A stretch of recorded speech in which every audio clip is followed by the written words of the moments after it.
there is no doubt that some kind of lists belong to the education of scribes in ancient Israel and ancient Near East in general. In many texts of the Hebrew Bible, respective traces can be found. Today, I would like to study a list or a set of lists which is underlying the first divine speech of the book of Job 38:39. But I will concentrate on the technical and formal aspect of the question and would like to draw particular attention to the fact that before maintaining a list or its specific form, there is a need for careful literary and redaction critical analysis. Since the beginning of the critical study of the Hebrew Bible, the intensity and complexity of textual growth has become ever more evident.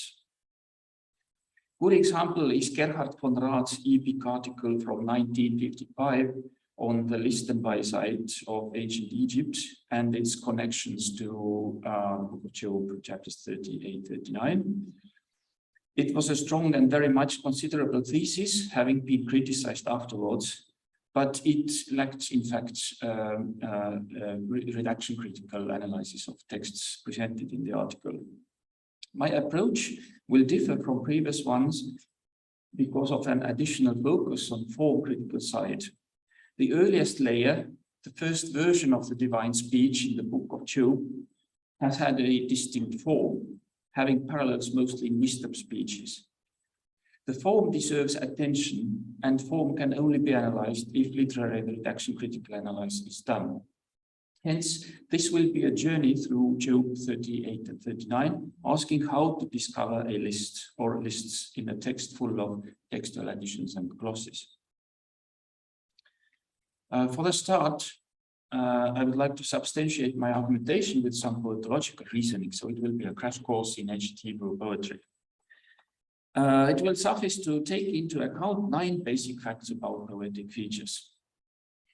The text can always be passed into bicolor and tricolor. I call them verses. A verse is normally based on a synonymous word pair.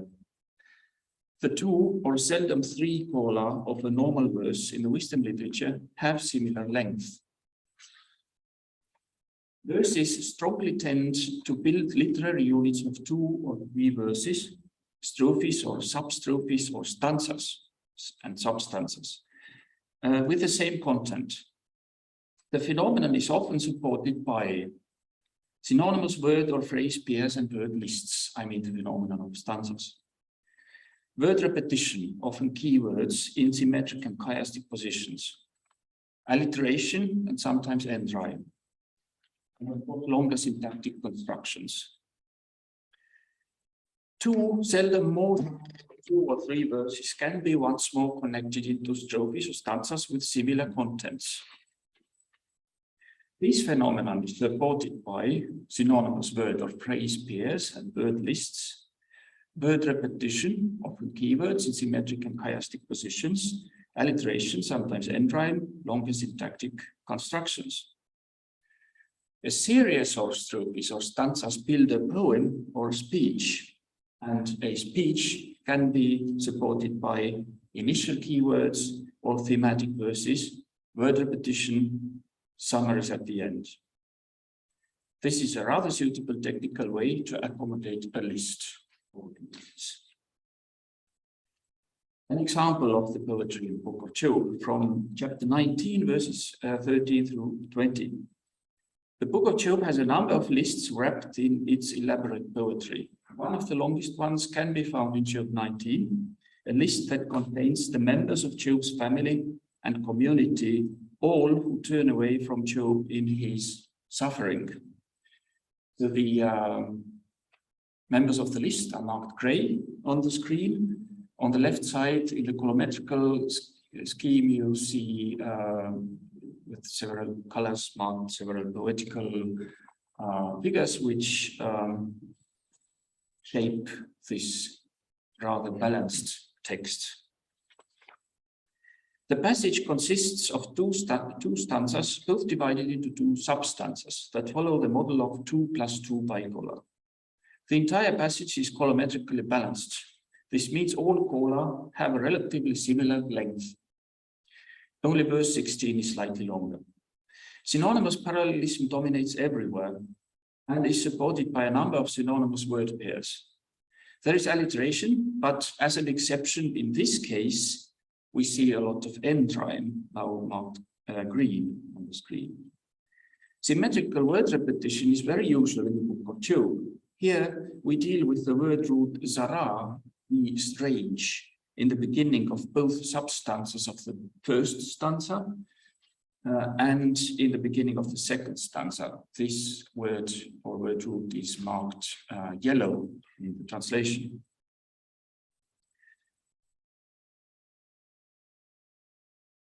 We can prove whether these observations are true also for the first divine speech in the book of Job, chapters 38 and 39. Let us start from the beginning, the first 8 verses of the speech. This passage consists of 2 stanzas, both divided into 2 substanzas that follow the model of 2 + 2 bicolor. The entire passage is colometrically balanced, only the last bicolor is altogether too short. Parallelism, more or less synonymous, dominates everywhere. Word pairs occur in 5 verses out of 8, occasionally even double word pairs. Chiasm is represented once in verse 6, and there's a lot of alliteration of Ein, Aleph, Bet, and Men. Because of the specific form of rhetorical questions, rhetorically significant particles such as interrogative particles color almost all verses. This is the particular peculiarity of the first divine speech. Rhetorical questions, probably the longest text in the world literature, which consists only of questions, in this case, rhetorical questions. Both stanzas are marked with symmetrical word repetition, the verb yada, to know, throughout the first strophe or stanza, and it's accompanied by a lot of symmetrical word play. Who is aware of the depictions of creation in the Hebrew Bible already recognizes a kind of list accompanying such accounts. The creation of the earth is described by metaphors of building, everything marked yellow here. The earth is built on its foundations. There are measuring and measuring line, bases and cornerstone. Then the sea, clouds, and thick dark clouds follow. What we have learned is that in the first version of the whole divine speech, Job 38 through 39, stanzas and substanzas with regular length are to be expected. The same is true for rhetorical questions, at least in every second verse, if not in every verse. The dominating model is a pair of bicolor having the same topic and starting with an interrogative particle. After that we can turn to the whole speech and start reconstructing its original form as well as lists occurring in it. So the first speech of God is a long chain of rhetorical questions and has 3 major sections. A hymn to God's creation of the universe, a hymn to God's creation of the weather phenomena, a hymn to God's creation of living creatures.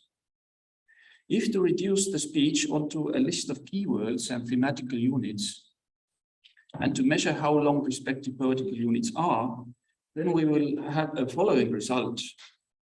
The number of respective verses belonging to a literary unit is given in brackets. So the first section, a hymn to God's creation of the universe, is divided between 6 thematical units of different length. After introducing the speech, the foundation of the earth, its basis, the sea, dawn, morning, and springs and deep are discussed. The second section, hymn to God's creation of the weather phenomena, is divided into much more thematical units. And they are discussing, after introducing this section, they're discussing light and darkness, storehouses of precipitation, rain, chains of stars, laws of heavens, thunder, ibis and rooster, precipitation once more. The third section of the speech, a hymn to God's creation of living creatures, discusses this kind of list of creatures like lioness and young lions, a raven.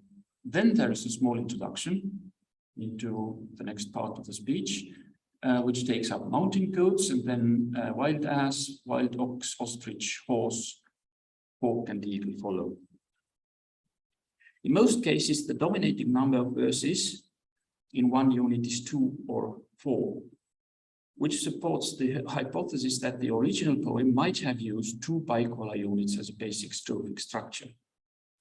It is also remarkable that the majority of the phenomena is discussed in only 2 bicolor, whereas seldom even thematical units up to 7 bicolor are possible. Units which have an odd number of bicolor or include tricolor contain extrapolations or literary glosses. Let us briefly discuss the best known example, the ostrich passage in verses 13 through 18 in chapter 39. Beside the horse passage, which is following, it's the longest thematical unit in the first speech of God. And the passage is secondary. It doesn't belong to the earliest layer. There are many reasons. The reasons are following. The passage is too long, 6 verses. It has distinct poetry, rich vocabulary, less alliteration and end rhyme than in preceding verses. Not many words are taken over from surrounding strophes or stanzas. The passage is situated between wild ox and horse passages, although birds will come later. The ostrich passage is the only negative picture or negative depiction in the speech, and it mentions God in 3rd person, which is unusual in this divine speech. God is himself talking. And last not least, the ostrich passage is missing in the Old Greek translation of Job. Actually, one of the 3 well-known passages which are missing in the Old Greek translation and which are often understood as much younger additions to the text made after the Old Greek translation has been made of the Hebrew text. The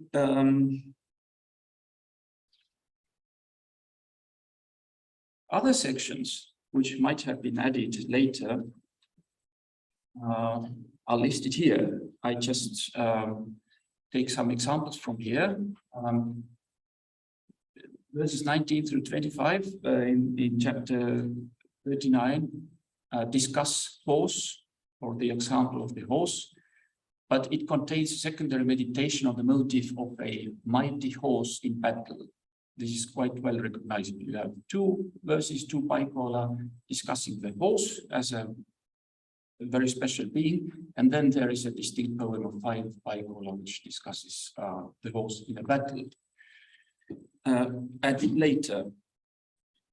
In verses 10 and 11 in chapter 38, there is a follow-up in the matter of sea, which is really triggered by the key word God in verse 8 in the earliest part of the text. In verses 22 and 20 through 24 in chapter 38, there is a comment added between the text describing heavenly storehouses on the specific function of snow and hail. It is a comment, a secondary commentation. In verses 25 through 28 in chapter 38, there is a comment on dry land in need of rain in verses 26 and 27, which is inspired by Genesis 2. So there is a Vorbild in German taken up from the creation story in Genesis 2. So many such examples follow, which attest to a rather intensive reduction history of this first in the book of Job. The first section of the divine speech is hence formed of 3 stanzas with 4 bicolor each. 4 bicolor are once again grouped in 2 pairs of bicolor with a unique topic each. 12 verses 12 verses with pi phenomena mentioned and one introductory pair of pi color. The intended structure is, by the way, underlined with an alternating use of Eretz and Yam, earth and sea, in many verses of the first section. Can we expect in the second section of the speech, dealing with weather and heavenly phenomena, a similar structure, 3 stanzas and 12 verses? A potential is clearly there. In verse 18, the expanse or measure of the earth is mentioned. In verse 22, the snow and hail. In 25 and 28, the origin of rain and thunder. In 29, the ice. In 31, chains of stars. In 34, thunder. So if I try to reconstruct now the earliest shape of the first divine speech, then I have taken out all verses added later, and the result is like this.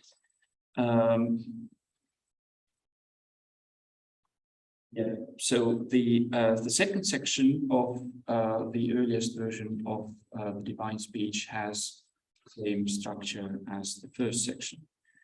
The final and most difficult question to answer is, did animals in the third section of the speech belong to the earliest layer or not? Hence, the section beginning in the end of chapter 38 with verse 39 might have contained a number of reflections on the might of animals, but perhaps also not. Fact is that in 39:1-2, there is a similar introduction and challenge of Job in terms of his limited instinct. Preceding verses with the lioness and its offspring in the end of chapter 38 are a later addition, probably drawing from the famous lion example in the book of Job in chapter 4. The earliest layer might have had examples with mountain goats, wild ass, wild ox, horse, and hawk and eagle. It's also a fact that no 12 verses or 3 stanzas can be reconstructed. The original end of the speech is probably lost, as maintained by many scholars since a long time. My hypothesis is that apart from many single extrapolations, a rather systematic editor of the divine speeches has reworked the original third section of the third speech by adding a large number of verse couplets describing the wild character of the creatures, the incomprehensibility of their life, and the inability of humans to change anything in this way of life. Only God can understand why is it so, and only God can change anything. The additions affect all items in the list of animals in chapter number 39 and are poetically skilled. Since the intention of the additions and poetical skill remind the Behemoth and Leviathan passages in the second divine speech, the editor of the first speech might be the same who wrote the most part of the second speech. Now, in the end, it's time to take a look at the system of creation, how the first author of the book of Job understood it. If to reduce the earliest layer of the first divine speech just a list to a systematized list, then the result is following. The first section of the speech is introduced and Job is challenged, his knowledge is challenged. Then a small list of founding of the earth follows. Founding of the earth, Yaste Eretz, its measurements, Nemadeha, a measuring line, Kav, its basis, Adaneha, its cornerstone, even Binata. Then a small remark on morning stars, Kohabe, Boker, and sons of Elohim, Olbene Elohim is mentioned. Then follows a small section on the sea.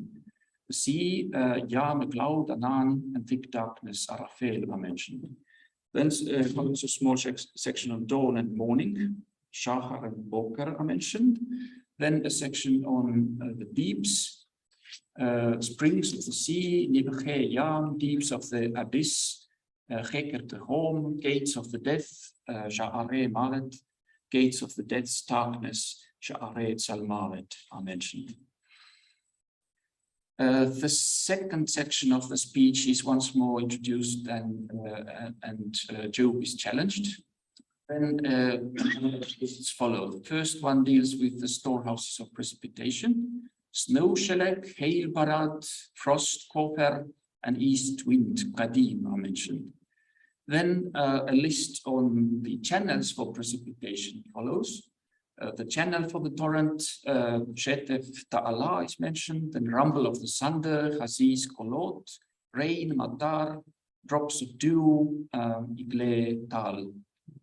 Then a small list of frosty phenomena follows. Ice, Kerach, frost, copper, and waters, Maim, together with the abyss, the Homa mentioned. And then the chains of stars, or a system of stars is mentioned, Pleiades, Gima, Orion, Gesil, Mazarot, Lion, Aish, and her sons, Banecha, are mentioned. In the end of this second section, thunder phenomena are mentioned. Voice, cloud, cloud of waters, and lightning bolts. The third section of the speech deals with creatures.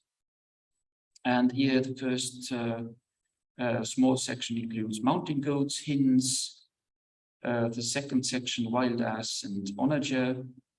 Then wild ox, horse, and in the end raptors, such as hawk and eagle are mentioned. So this is the systematic of the first author of the book of Job. How did he understand the earth, the creation, and everything beneath it? Thank you.